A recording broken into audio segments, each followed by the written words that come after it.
29 सितंबर 2008 को महाराष्ट्र के मालेगांव में एक मस्जिद के पास हुए ब्लास्ट केस में 17 साल बाद स्पेशल एनआईए कोर्ट ने बड़ा फैसला सुनाया। कोर्ट ने इस केस से जुड़े सभी 7 आरोपियों को बरी कर दिया, जिनमें बीजेपी की पूर्व सांसद Sadhvi Pragya Singh Thakur, lieutenant colonel Prasad Purohit, retired major Ramesh Upadhyay, Sudhakar Chaturvedi, Ajay Rahirkar, Sudhakar धरद्वेदी और समीर कुलकर्णी आरोपी थे। लेकिन अब कोर्ट ने फैसला सुनाते हुए इस केस में पर्याप्त सबूत न होने पर सभी आरोपियों को बरी कर दिया। कोर्ट ने कहा कि धमाका हुआ था, लेकिन ये साबित नहीं हुआ कि बम मोटरसाइकिल में रखा था। साथ ही ये भी साबित नहीं हुआ कि मोटरसाइकिल साध्वी प्रज्ञा के नाम थी, और इस बात के भी कोई सबूत नहीं है कि कर्नल प्रसाद पुरोहित ने बम बनाया था। जिसके बाद कोर्ट ने सभी आरोपियों को बरी कर दिया। फैसले के बाद साध्वी प्रज्ञा सिंह ठाकुर कोर्ट में ही भावुक हो गई। जज लाहौटी के सामने ही प्रज्ञा ठाकुर की आंखों से आंसू छलक पड़े। उन्होंने कहा कि मैंने वर्षों तक अपमान सहा, कई बार संघर्ष किया, मुझे तब कलंकित किया गया जब मैं दोषी नहीं थी। आज भगवा की जीत हुई, हिंदुत्व की जीत हुई। भगवा आतंकवाद का झूठा आरोप अब झूठ साबित हो गया। कोर्ट से बाहर निकलते हुए साध्वी प्रज्ञा ने कहा कि मेरे जीवन के 17 साल बर्बाद हो गए। ईश्वर उन्हें दंड देगा जिन्होंने भगवा को बदनाम करने की कोशिश की।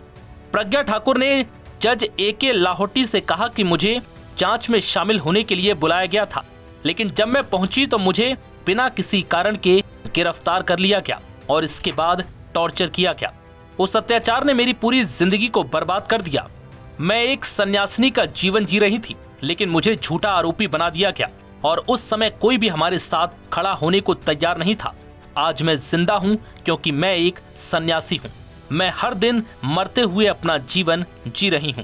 वहीं इस केस में आरोपी बनाए गए एक और शख्स कर्नल पुरोहित ने कहा कि मैं इस देश से निस्वार्थ प्रेम करने वाला एक सैनिक हूं। मैं मानसिक रूप से बीमार लोगों का शिकार बना। देश सर्वोपरि है और इसकी नींव मजबूत होनी चाहिए।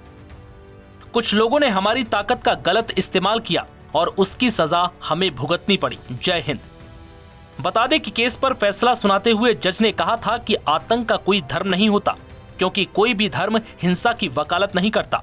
कोर्ट ने माना कि यह घटना समाज के खिलाफ एक गंभीर अपराध थी, लेकिन कानून में सजा देने के लिए सिर्फ नैतिक आधार नहीं बल्कि मजबूत सबूत जरूरी होते हैं। कोर्ट ने कहा कि आरोपियों के खिलाफ कोई विश्वसनीय और पुख्ता सबूत नहीं मिला, इसी कारण सभी को बरी किया जाता है। पुलिस अगर चाहे तो वांटेड आरोपियों के खिलाफ अलग चार्जशीट दाखिल कर सकती है। सभी बरी आरोपियों को कोर्ट का ऑर्डर दिया जाएगा। कोर्ट ने साफ कहा कि प्रोसिक्यूशन कोई ऐसा ठोस सबूत नहीं दे पाया जिसे कानूनी रूप से सही माना जा सके। जिन गवाहों पर भरोसा किया गया उनकी गवाही भी कमजोर निकली। सिर्फ कहानी या सोच बना लेना काफी नहीं होता। सजा के लिए पक्के सबूत होने चाहिए, लेकिन अदालत इन सबूतों पर भरोसा करने में असमर्थ है।